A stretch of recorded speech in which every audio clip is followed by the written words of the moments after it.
श्री ब्रह्म पुराण one और आश्रमों के धर्म का निरूपण।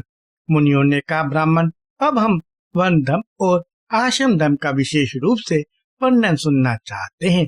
विप्रवर, अब उसी का वर्णन कीजिए। व्यास जी बोले, द्विजवरों, अब मैं क्रमशः ब्राह्मण, क्षत्रिय, वैश्य और शूद्र इन चारों वर्णों के धर्म का वर्णन करूंगा। तुम लोग एकाचित होकर सुनो। ब्राह्मण को सदा दान, दया, तपस्या, देवयज्ञ और स्वाध्याय में तत्पर रहना चाहिए। तर्पण और अग्निहोत्र उसका प्रतिदिन का कार्य होना चाहिए।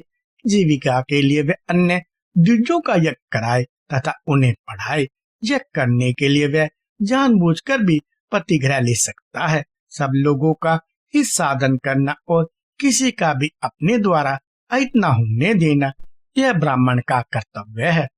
समस्त प्राणियों के प्रति मैत्री का होना, यह ब्राह्मण के लिए सबसे उत्तम धन है।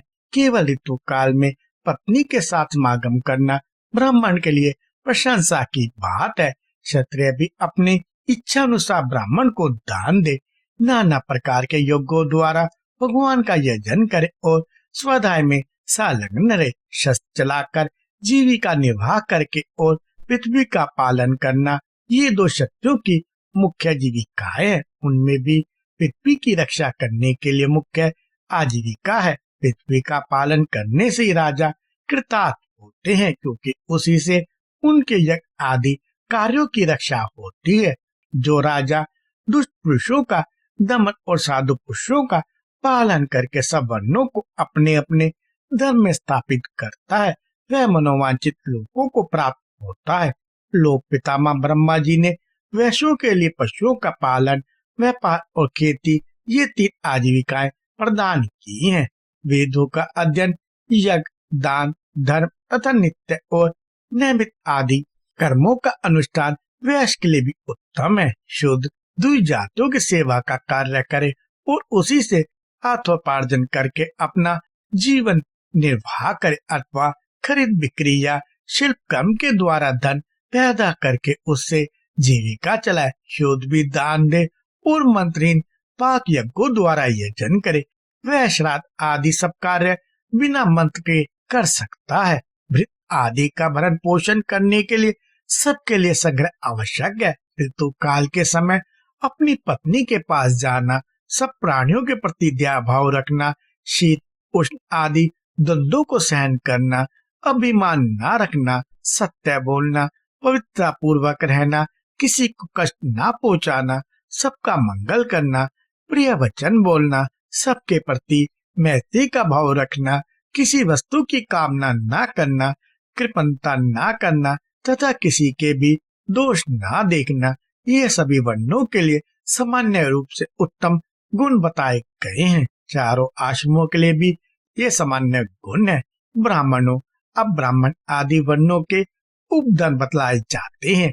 आपत्ति काल में ब्राह्मण के लिए क्षत्रिय का कर्म, क्षत्रिय के लिए वैश्य का कर्म तथा वैश्य और क्षत्रिय दोनों के लिए शूद्र का कर्म कर्तव्य बताया गया है। सामर्थ्य रहते हुए इन दोनों को शूद्र का कर्म नहीं करना चाहिए, परंतु आपत्ति काल में वही कर्तव्य हो जाता है। आपत्ति न होने पर कर्म संकर कदापि ना करे। ब्राह्मणों, इस प्रकार मैंने वन धर्म का वर्णन किया है। अब आश्रम धर्म का भली भांति वर्णन करता हूँ, सुनो।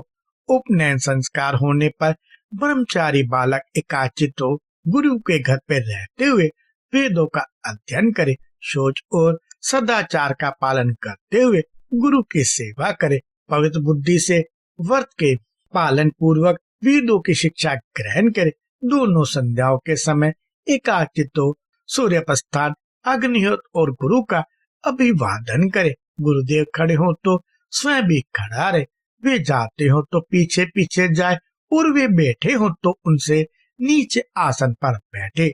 शिष्य को चाहिए कि वह गुरु के विपरीत कोई आचरण ना करे। उन्हीं की आज्ञा से उनके सामने बैठकर एकाग्रचित से वेद का अध्ययन करे। गुरु का आदेश मिलने पर दीक्षा का अन्न ग्रहण करे। जब आचार्य पहले स्नान कर ले तो स्वयं जल में प्रवेश करके अवगाहन करे। प्रतिदिन प्रातः काल आचार्य के लिए समीधा और जल आदि ले आए। जब ग्रहण करने के योग्य वेदों का पूर्ण रूप से अध्ययन कर ले, तब विद्वान पुरुष गुरु दक्षिणा देकर गुरु की आज्ञा ले गृहस्थ आश्रम में प्रवेश करे, विधि पूर्वक योग्य स्त्री से विवाह करके अपने वर्णोचित कर्म द्वारा धन का उपार्जन करे और उसी से यथाशक्ति गृहस्थ का सारा कार्य पूर्ण करे। श्राद्ध के द्वारा पितरों, यज्ञ द्वारा देवताओं, अन्न से अतिथियों, स्वाध्याय से मुनियों, संतानोपादन से प्रजापति, बलि वैष्णदेव से संपूर्ण भूतों और सत्य वचन के द्वारा संपूर्ण जगत का पूजन करे। ऐसे करने वाला पुरुष उत्तम लोकों में जाता है।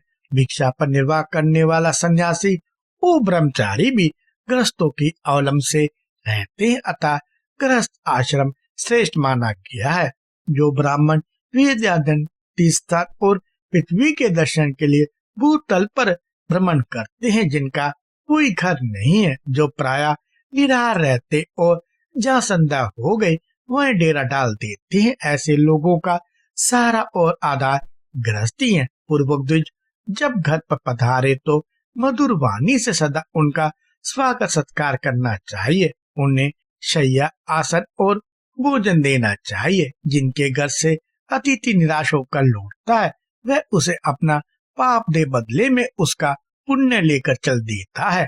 गृहस्थ पुरुष में दूसरों के प्रति अवहेलना, अपनों में अहंकार, दम, पर निंदा, दूसरों पर चोट करने की प्रवृत्ति और कटु वचन बोलने का स्वभाव होना उचित नहीं माना गया है। जो गृहस्थ इस प्रकार उत्तम विधि का पालन करता है, वह सब प्रकार के बंधनों से मुक्त उत्तम लोकों में जाता है।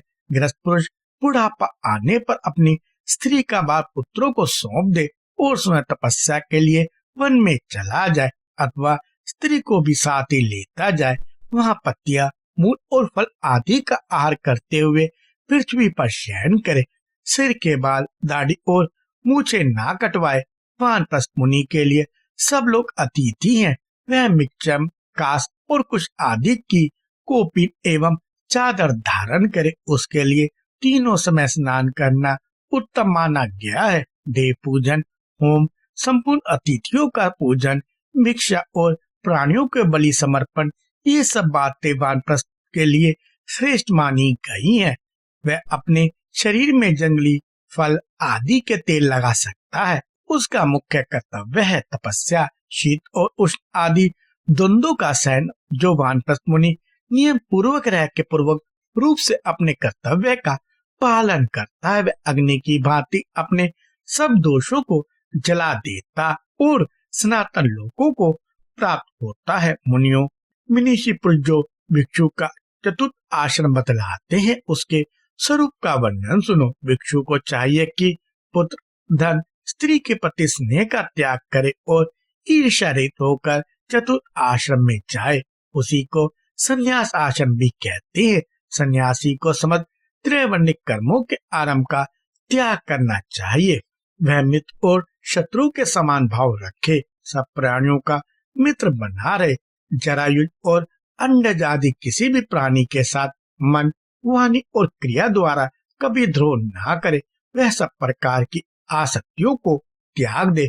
गांव में 1 रात और नगर में 5 रात से अधिक ना रहे। पशु पक्षी आदि के प्रति ना तो उसका राग हो और ना द्वेष ही रहे। जीवन निर्वाह के लिए वह उच्च वन वाले मनुष्यों के घर पर भिक्षा के लिए जाए, वह भी ऐसे समय में जबकि रसोई की आग बुझ गई हो और घर के सब लोग खा पी चुके हो। भिक्षा न मिलने पर खेद और मिलने पर हर्ष न माने। भिक्षा उतनी ले जिससे प्राण यात्रा होती रहे। विषयासक्ति से वह नितांत दूर है।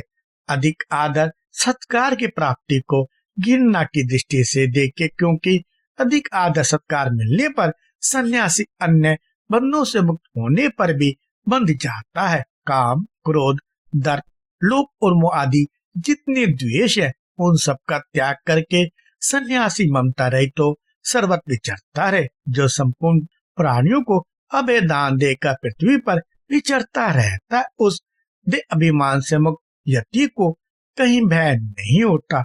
जो ब्राह्मण अग्निहोत्र को भावना द्वारा शरीर में स्थापित करके अपने मुख में भिक्षा प्राप्त अन्न रूपी हविष्य डालकर उस शरीर अग्नि को आहुति देता है वह उस संचित अग्नि के द्वारा उत्तम लोकों में जाता है। जो द्विज पवित्र एवं संयत बुद्धि से युक्त हो शाश्वत विधि से मोक्ष आश्रम का पालन करता है वह बिना ईंधन के प्रज्वलित अग्नि के सदृश शांत तेजोमय ब्रह्मलोक में जाता है। कृपया लाइक, शेयर और सब्सक्राइब करें।